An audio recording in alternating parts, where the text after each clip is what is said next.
All right. Hello, everyone. Welcome to our first Alameda International's Hope Garden class.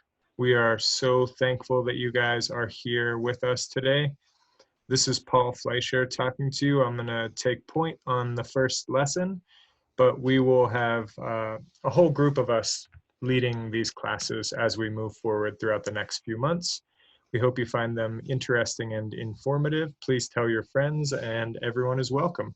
So, first off, our team. As I said, I am Paul Fleischer. I am an agricultural education teacher at Alameda, as well as the school's FFA advisor. I also own a 2-acre mixed organic fruit and vegetable farm here in Lakewood, Colorado. We also have Andrea Arguello on our team. Her family does a lot of work with trees. Her father and other family members are arborists, and she specializes in that area, but she also raises birds, chickens at home, does a lot of square foot gardening with her husband and kids, and she's been gardening for quite a long time, so she'll bring a lot to the team. Then we have Eric Pung. I hope I said that correctly. He is actually here with me. It's just he and I right now. He's recording me, so you will all hear this after the fact, but right now it's just Eric and I, and he also has a pretty diverse background in vegetable gardening, flower gardens. He keeps bees, he raises chickens, and he's been doing a lot of that extensively for a few years, so he brings a wealth of knowledge to the team as well. And finally, last but not least on our team is Hannah Kramer.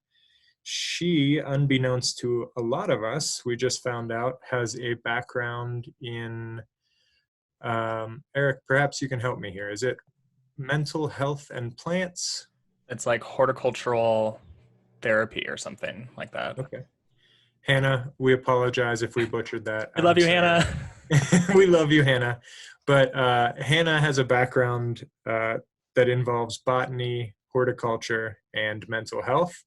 And she also has done a lot of things in her home gardens and various places, and will bring a lot of unique knowledge that I don't specialize in, nor does the rest of our team. So the four of us will be kind of leading you through lessons throughout the next few months. We start now, it's May 13th, and we're going to be going until about mid-September with a pretty diverse lineup of classes and topics. So we hope you'll join us when you can. Never any pressure to, but please tell your friends.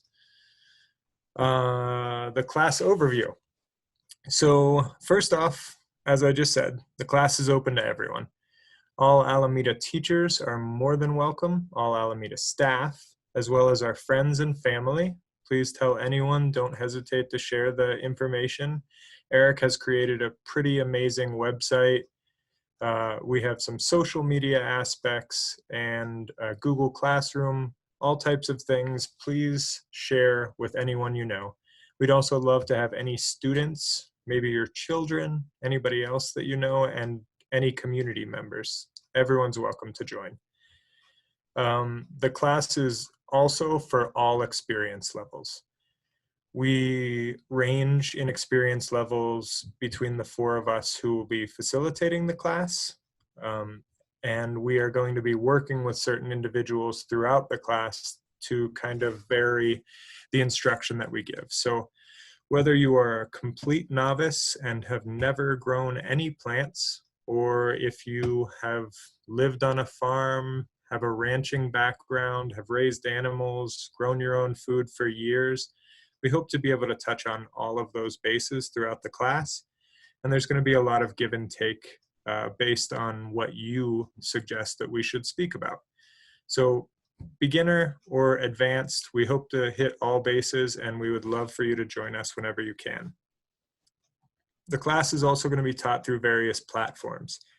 As you can tell right now, it's a voiceover with Eric and myself today going through a Prezi that I made for you, but we also hope to do some face-to-face live conference calls type Zoom things, living the new normal here in the future. We would like to do, we could do other PowerPoints like this. We want to do some videos. Many of us know a lot of other industry partners that we might be able to bring in as kind of guest lecturers. The class could be all different platforms, all different styles as we move forward. Please give us your feedback on that as well. If you don't like the PowerPoints or you don't like the live views, tell us what you feel and we will try to accommodate as we move forward throughout the class. And finally, come when you can or when you want, but don't ever feel an obligation. We want this class, when Susie kicked the idea to us, the four of us, as this Hope Garden gardening class weekly platform, we really, as a team, felt that it was important that this was not an obligatory course, that you had to be there every single week or you would get demerit or a low score or something like that. And that's not what this is. This is something to try and bring a little joy to your life and try and increase your knowledge of growing food, growing flowers, and other various things all in that realm. It's supposed to be something that you like, so not something that you feel that you have to do. So join us when you can or whenever you want, but don't ever feel like you have to be here. We'd love to have you though. Next, I wanted to go over some of the topics. Eric, Andrea, Hannah, and myself, along with Lisa Fields, all met via Zoom last week and went over a few of the topics that we thought would be good to review throughout this class over the next few months. But I really want to stress to you all that these topics are just what we came up with, and we really want your input as to what else you would like to see there. Eric's going to chime in here a little bit at the end about the way we will take that feedback and how you can give us your ideas through the website that he has created. But the topics that we came up with off the top of our heads were vegetable gardens, flowers, soil preparation and cooking, gardening and mental health, fairy gardens, house plants, trees, square foot gardening, and as I said, a lot of this class is going to be whatever else you want us to talk about. Eric and I both, along with Andrea, have raised chickens in the past. And actually, for those of you that follow my farm's social media, maybe you've seen the pictures, but my remote teaching Alameda International Ag Ed students are seeing that our chicks are hatching right now. So we currently just had 6 of our baby chicks pop out of their incubation in the last day. And we have 12 more baby chicks coming, as well as 1 turkey and 3 ducks. So it should be pretty fun. I'll continue to post those on my Google Classroom. But if you check on our social media, the Fleischer Family Farm, you can also see those pictures there. The kids basically just let them run around the house right now and poop everywhere while my wife freaks out. So super fun. But we can talk about that, and we can also talk about Eric and I both keep bees. If we want to get into those aspects of gardening and creating your own food, we can do that as well. It's really going to be based on what you suggest. So getting started. Let's take a step back. We talked with Lisa Fields, and she's very excited about growing her own food right now, which is fantastic. And we know that a lot of people are at this time. I think we're kind of realizing through this whole COVID pandemic how fragile our food system really is, and how specifically fragile the local food system is. So a lot of people are pushing to grow their own food, and it's also something to help raise morale, enjoy and pass the time while we are at our, safer at home now order. But we're hoping that we can start with the basics as where Lisa is right now. and kind of move forward through that. We can jump off and talk about other things along the way, but we thought that Lisa's garden was a perfect example of where to start. And I will get to that in the next couple of slides. But I think you'll all see that many of you might be in the same spot as she is. So I'm a huge soil nerd. I could geek out on soil health, microbiology, all of the mycorrhizae and those types of things in the soil for this whole 3 months. But nobody wants to hear that, to be honest. So I'm going to just touch on it first. I think that's a really good place to start. First off, wherever you want to grow your food, whether it be in a planter, on a windowsill, or in a square foot garden, or maybe you have an acre of land and you want to grow it right out in your fields. The first thing is my 5-year-old will tell you it is not dirt. Do not refer to it as dirt. Dirt means nothing lives there. You will grow nothing there, and it is dead land. We hope that's not what you have. You have soil. Soil is a giant, vast ecosystem, and a lot of scientists will tell us that we know about as little of the soil ecosystem as we do the depths of the ocean. There is so much going on in there that we take for granted. But again, I'm not going to go down on that tangent. I'm just going to touch on it for now. So most of the soil in Colorado is pretty heavy clay. Clay frustrates a lot of people because it can be hard soil and it doesn't necessarily texture-wise feel like something that you would really expect to be great at growing food or flowers. And clay alone is not great for that. But clay does have its positives. Clay is very, very good at retaining moisture, which is very important in Colorado when we only get less than a foot of rainfall every year. So I think the trick that I always try to tell people is not to hate your clay, but let's work with it and add some other components to our soil to try and make it the best soil possible to grow food, flowers, and plants. I'm going to show you on the next slide a basic at-home soil test that you can do. It's pretty simple. I do it with all of my students in our ag classes in my Intro to Agriculture class. But if you want to skip that step, if you don't feel like it's necessary or just don't have the time, my biggest suggestion for you is always just to add organic matter. The more organic matter that you can add to your soil, the more life you're bringing to your soil and the better your crops will do. But if you do want to take that step and do an at-home soil test to find out what your soil type is, I got this picture off of a website online. I think you can probably Google search at-home soil type test, or maybe I think I typed in soil jar test, something like that. But it's pretty simple. You find a spot where you hope to grow something. You dig down 6 to 8 inches. That's recommended, as that is about the root depth of most of your plants. And then you're going to take a jar. They suggest usually a quart ball mason jar, but you can use a peanut butter jar. You could even use something like maybe a 2-liter of Pepsi or something like that if that's all you have. Get creative with this. Don't feel like you need to go out and buy materials, but dig down your 6 to 8 inches. Dig up enough soil there at the bottom that you can fill up the jar about halfway. And then you're going to want to add water to the jar, usually up to about the shoulder of the jar. It's almost to the top. And then let it sit for a couple of minutes.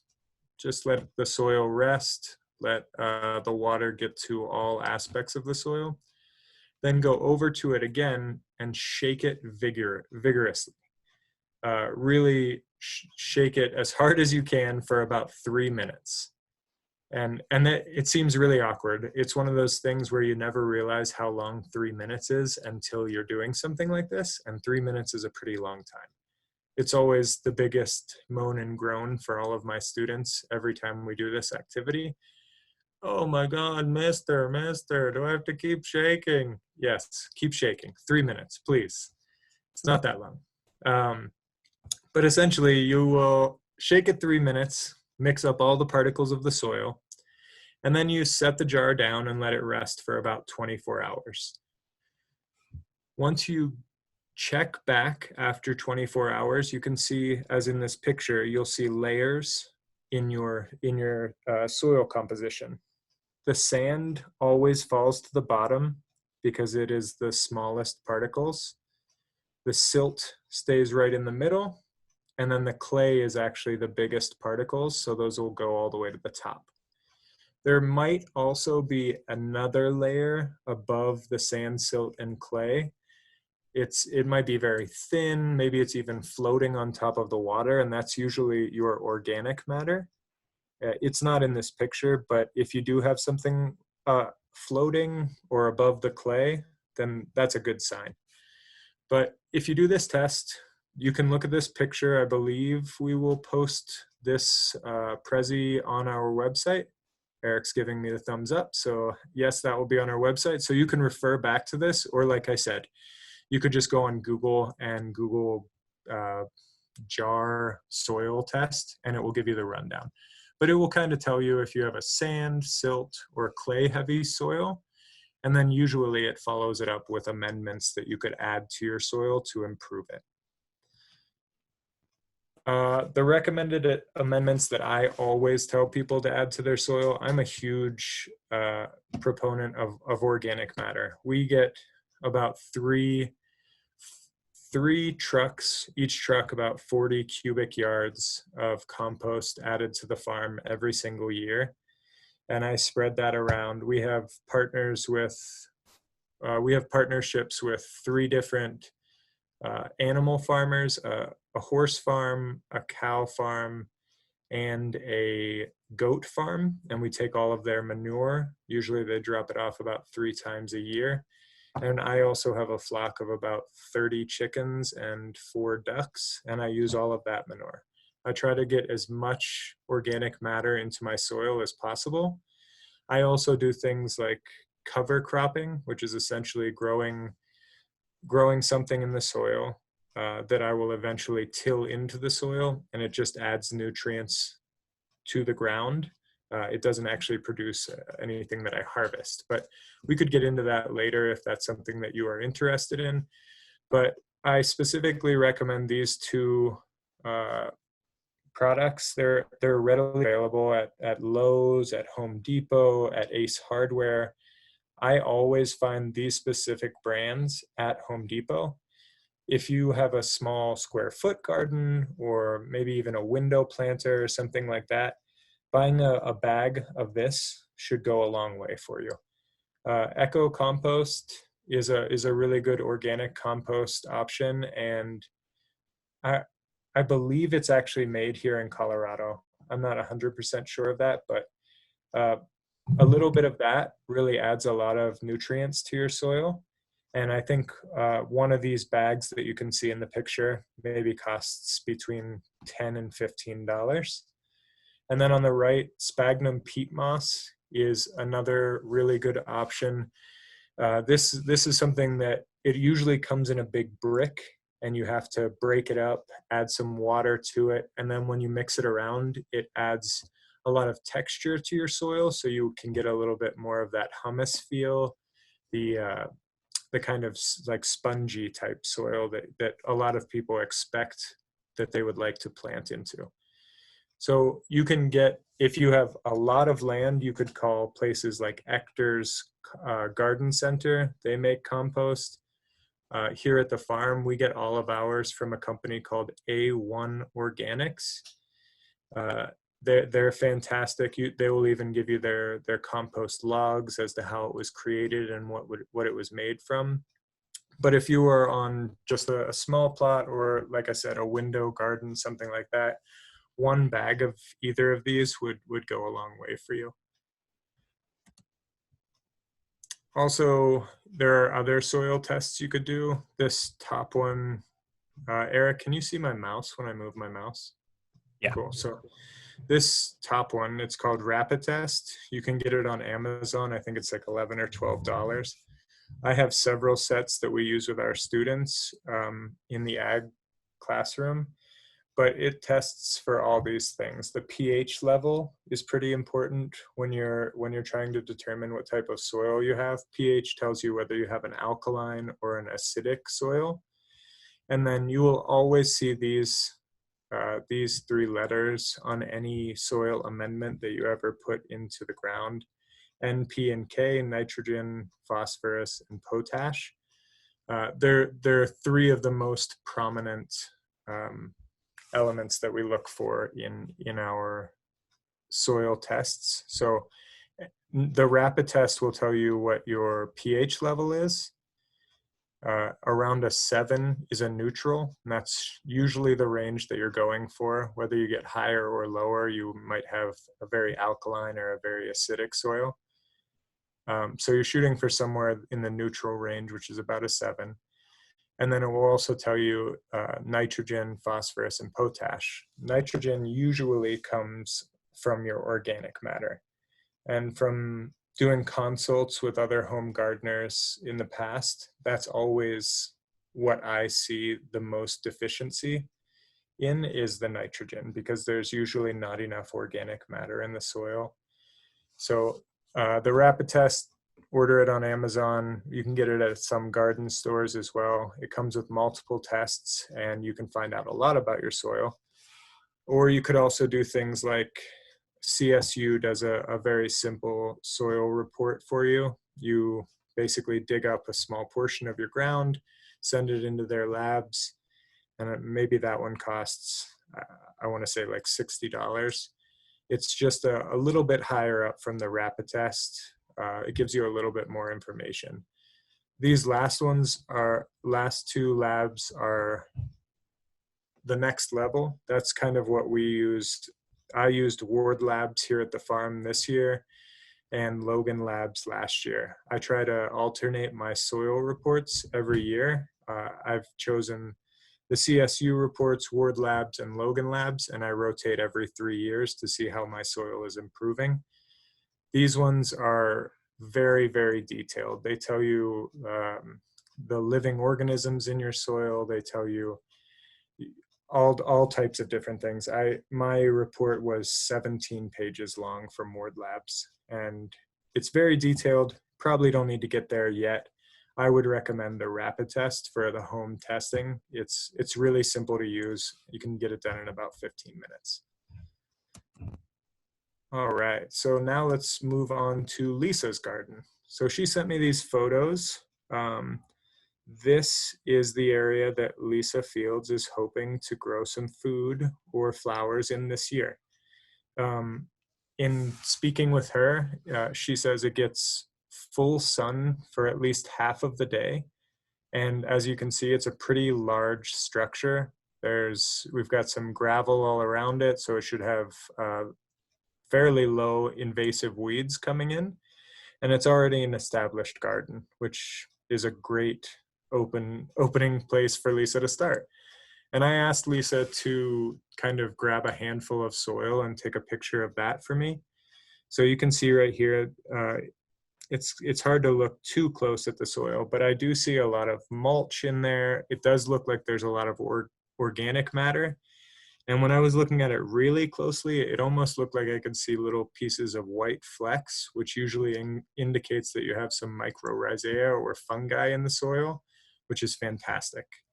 If there's any living creatures in your soil, any earthworms, any bugs that you see are usually a good sign, unless they're, some of the bad bugs like the Japanese beetle or the grubs, things like that. But for the most part, seeing living things in your soil indicates that your ecosystem is thriving, and you can probably grow great crops in there. So Lisa is a little bit nervous, and seems like she might be hesitant because she's worried that it might be too much. But Lisa, if you're listening right now, you've got a great start. You're well ahead of where I think a lot of people will be, and I think you'll be able to grow a great crop in here this year. So I advised Lisa to buy those two things, the peat moss and the compost, which she did.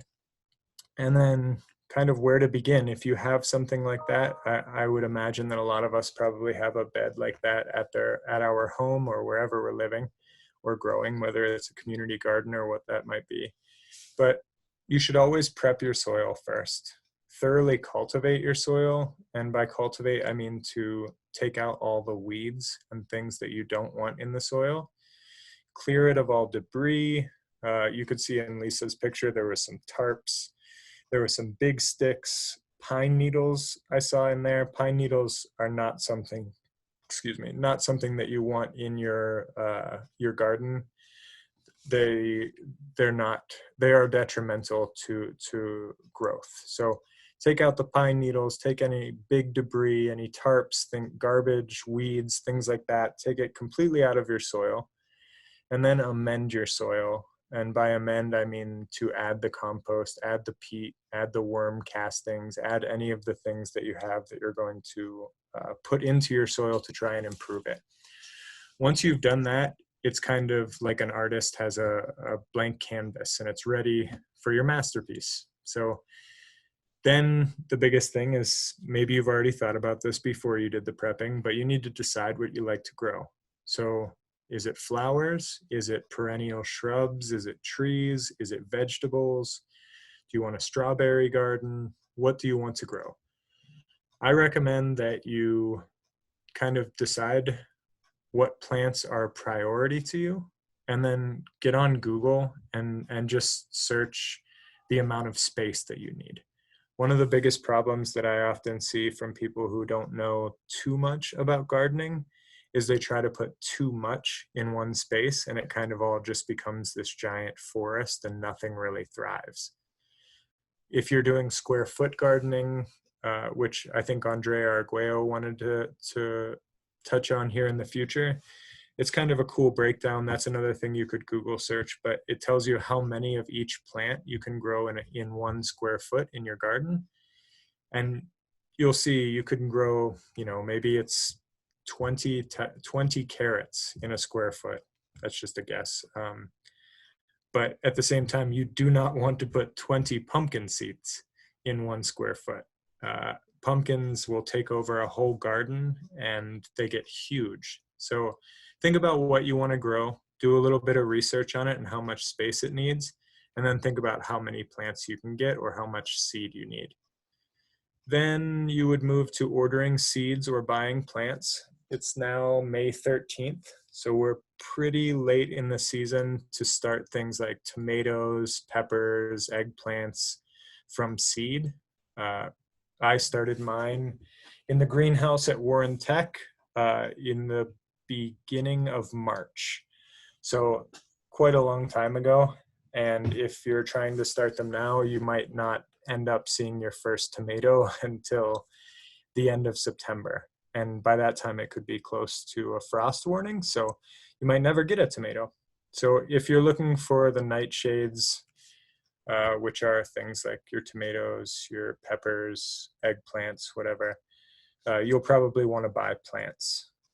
I always recommend going to a local nursery or a farm, not your Home Depots or Lowe's for those plants, but everyone chooses different things.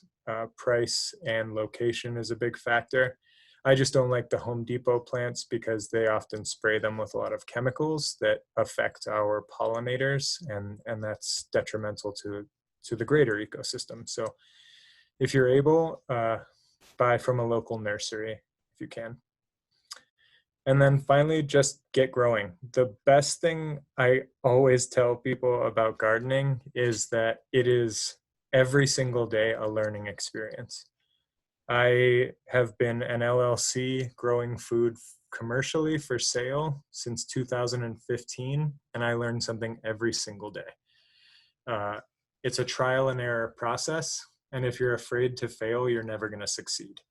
So please just go out there, do a little bit of research, follow us on this class.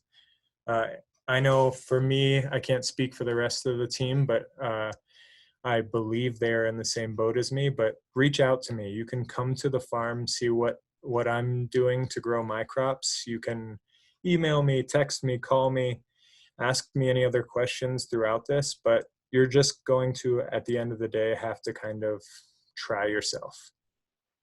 So get growing. Uh, and along the way, as you start, my three most helpful tools that I would say any beginning gardener or advanced gardener, for that matter, should have are these three tools. The first one is the stirrup hoe, and that's this guy right here.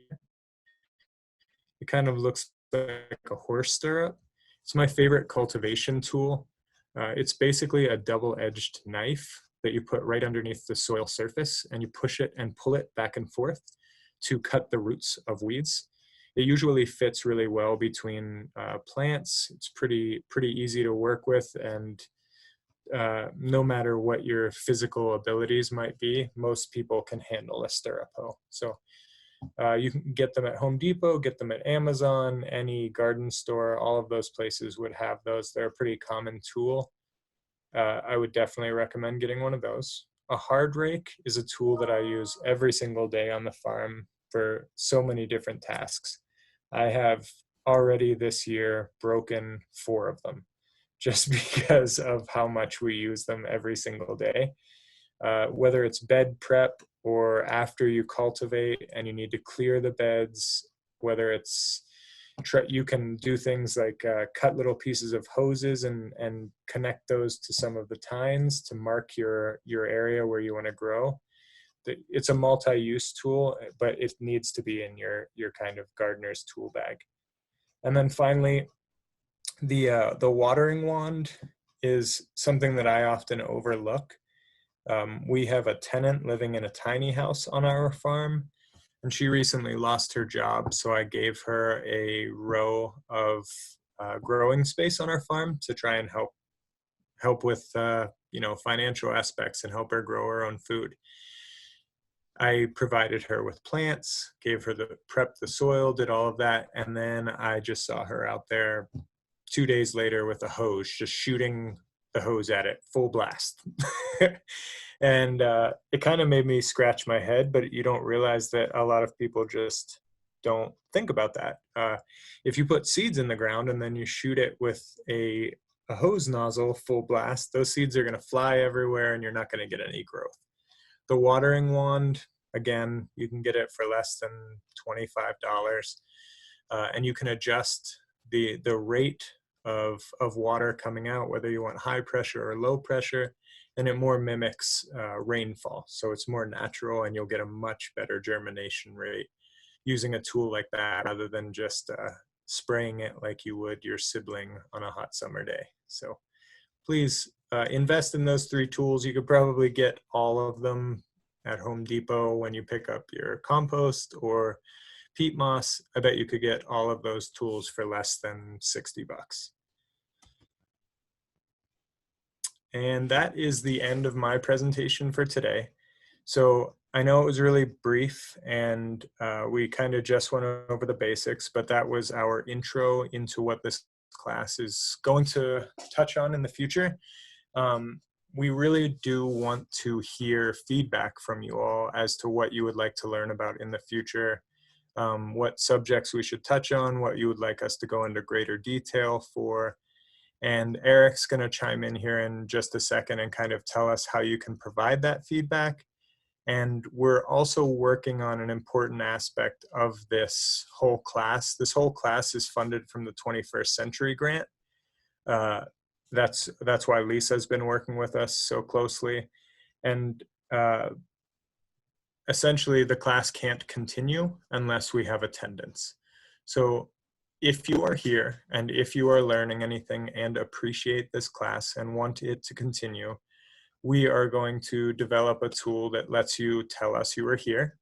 And so we can take attendance and show that people are actually participating in our class. So Eric will tell you how to chime in and let us know what you want to learn more about. Feel free to reach out to me at any time with any questions you have. I'd be happy to help you. and make sure that you let it be known that you are here anytime you attend a class. Thanks for being with us tonight. All right, so here is our Alameda Hope Garden website, and we'll make sure that the website link is sent out to everyone through staff email, and then we can also post it on Google Classroom and anywhere else. It is just a free site that I created with Wix, so it has my name in it. It's not a very easy URL to remember, so we'll just make sure that everyone gets the link where it's needed. And in order to access all of the information from these courses, as well as kind of check off your attendance and also talk with other people who are taking the course and maybe ask some questions and get some feedback, I created this website that allows us to do that.